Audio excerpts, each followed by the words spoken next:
Sepatutnya kita baca waw fathah wa dengan satu harakat. Ila fihim rihlatash shita'i was-sayf.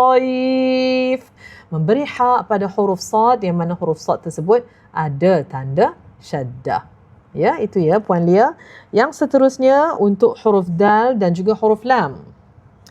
Huruf dal dan juga huruf lam, saya pasti Puan Lia pasti tahu tajwid, kan? Iya, Masya Allah, la quwata illa billah. Okey, sebab saya dengar pada perkataan dengung untuk nun sukun bertemu dengan jim pada ayat yang keempat tu, min ju', sangat cantik. Masya Allah, tabarakallah. Dengungan nipis yang indah.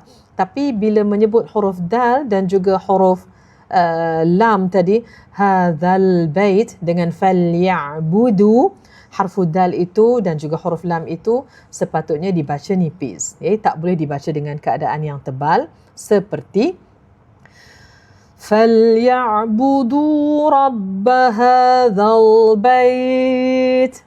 Ini kena beri perhatian, terutamanya huruf-huruf yang bersifat nipis kita kena baca dengan nipis. Yang sepatutnya bacaannya bagaimana?